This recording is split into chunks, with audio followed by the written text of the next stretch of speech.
I have no way of knowing if they were confident. The fact is they were going to do it.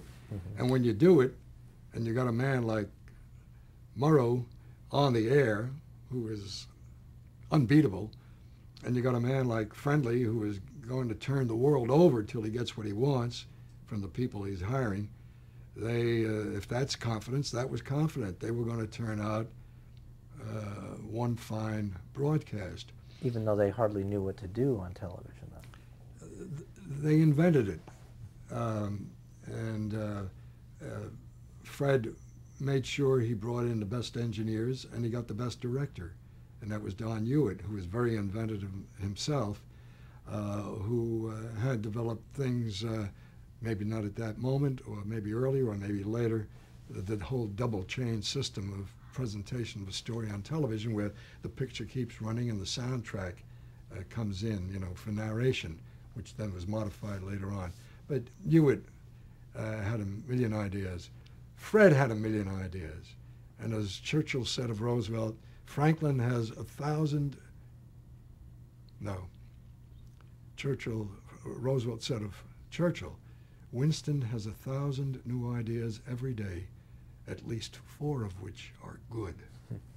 That was the same thing with Friendly. His mind was always running, and Ed was the restraining hand. You know, don't run away with this thing. So that everything that we did was brand new. If I went out to do a story on the Baltimore loading yard for coal or ships, we had to build and do things that nobody else had ever done before, because we were live on television. Get all the cameras that we could. I can remember one story showing a shot of the White House and I believe the Treasury Department off to the side, and the only way to show it from high was to go up to the top of the Washington Monument. So I borrowed a truck, the truck from the Baltimore affiliate, and they ran the cable 555 feet up the top of the, I flinch every time I think of it, to be able to get a camera up there and to show, and it was a glorious shot, wonderful, nothing like it had ever been seen. But the engineer in charge at Baltimore almost dropped dead when he saw what we had done, because all he needed was for the cable to fall down onto the truck, and it would have destroyed the truck and anybody who was inside of it.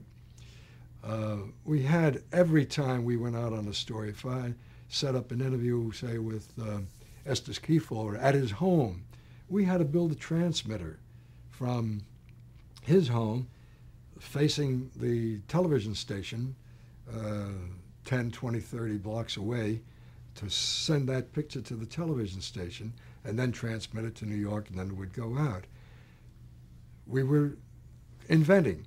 If we wanted to show a submarine submerged underwater and to be inside that submarine up at Groton, Connecticut, we had to put cameras inside, or at least one camera, and the only way we would get the picture up for what was going on down below would be to shoot it up through the periscope, through lenses and mirrors and all that, and then it would go to a flat barge type thing, maybe 100 yards away, which had a receiving screen, which in turn would send the picture to the shore, and on shore they would send it down to New York, line of sight to the Empire State Building.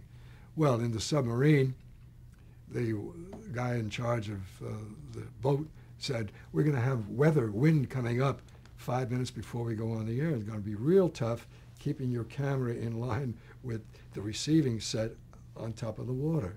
And sure enough, the wind came up, and these poor guys on the boat, on the barge, they would keep in line with the periscope, and they couldn't hold it, and they would be running around like, you know, with a plate catching water coming through the ceiling. All of these things, and it was fun. We went off, we lost a picture on the air, and the engineer in CBS said, when Murrow said, Ed, are you getting that picture? And Ed the engineer said, Commander, I'm trying my best to get this goddamn thing. Whoa, well, we're working very hard. You know, it was the first time that word was ever used, or something similar to it. So everything was new.